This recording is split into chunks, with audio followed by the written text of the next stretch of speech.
ఈ రోజే డౌన్లోడ్ చేయండి. మీ ఫేవరెట్ షోస్ చూడండి. లక్ష్మి, లక్ష్మి, పాము. పాము.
లక్ష్మి బతికిపోయింది.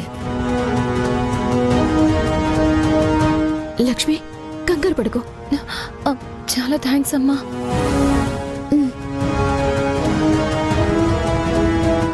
గొప్ప పని చేసావు సహస్ర.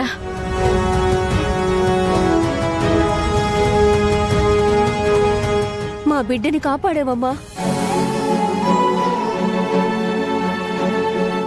సరే సరే, ఆ పామును విహారీ దూరంగా పడేసి రావడానికి వెళ్ళాడు.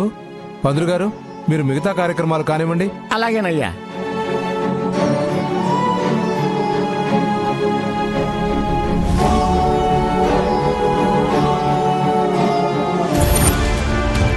సహస్ర, నీకేం కాలేదు కదమ్మా? నాకేం కాలేదమ్మా.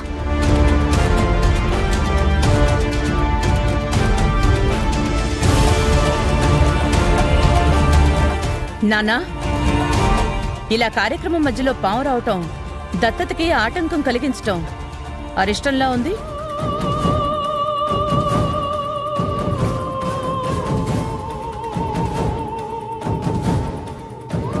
అవును, తను మన ఇంటి మనిషి కావడం కరెక్ట్ కాదని దేవుడే పాము రూపంలో వచ్చి ఈ కార్యక్రమం ఆపాడు.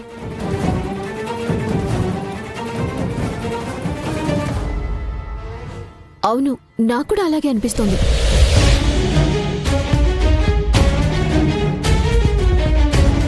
పంతులు గారు, మీరింతటితో ఆ కార్యక్రమం ఆపి వెళ్ళండి.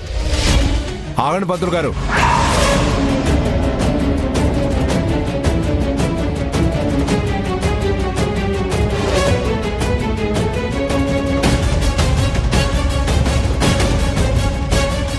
ఏంటమ్మా ఒక్కసారిగా రివర్స్ అయ్యావు? మనకు కావాల్సింది దాని కడుపులో బిడ్డ గాని, ఈ ఆస్తిలో వాటా గాని మనలో దాన్ని మన మనిషిగా గుర్తిస్తానంటే ఎలా ఒప్పుకుంటానే? ఏమేం తాతయ్య? పాము వచ్చింది అరిష్టం అని దత్తత ఆపేద్దాం అంటున్నారా? అసలు అలా ఎలా కుదురుతుంది?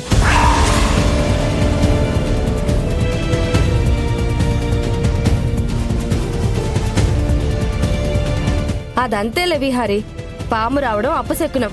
ఈ కార్యక్రమం ఆపేద్దాం. పాము అపశకనం ఏంటి అత్తయ్య? పావుని మనం దేవుళ్ళ పూజిస్తాం కదా, మనం పుట్టలో పాలు పోసి కూడా మొక్కుతాం. అలాంటప్పుడు పాము అరిష్టం ఎలా అవుతుంది?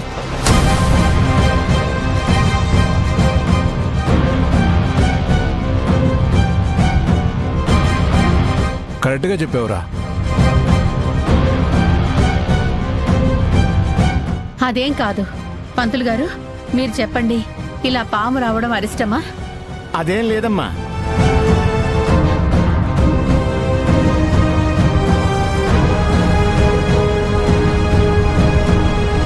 పంతులు గారే లేదని అంటున్నారు కదక్కా.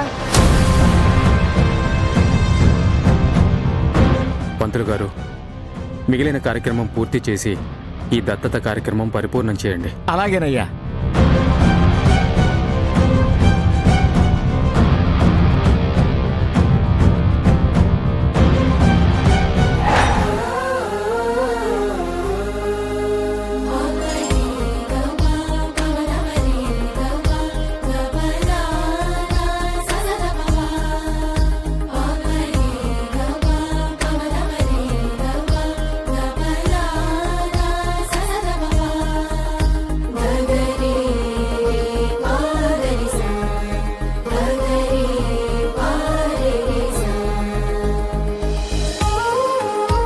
అమ్మా, ఆ పూలు అక్కడేసి దండం పెట్టుకోండి ముగ్గురు.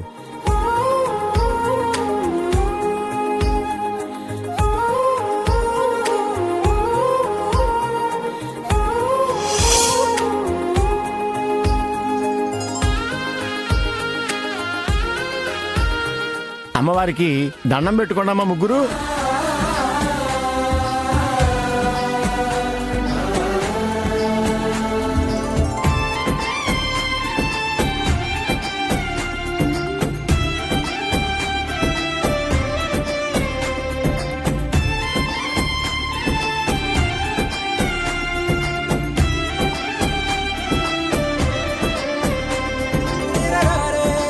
అమ్మా, అమ్మవారి పూజా కార్యక్రమం సమాప్తయింది. ఇక దత్తత కార్యక్రమం మొదలు పెడదాం. తల్లిదండ్రులు ఇద్దరూ తమ తమ చేతులు ముందుకు చాపండమ్మా.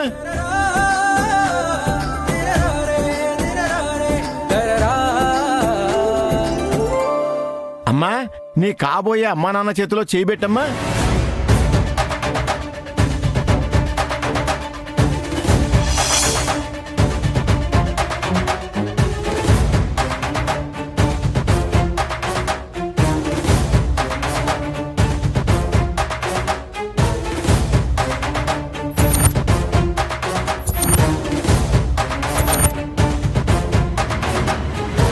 నువ్వు వాళ్ళిద్దరి చేతిలో చేయబెట్టి పాలు పోస్తే ఈ దత్తత కార్యక్రమం ముగిసినట్టే.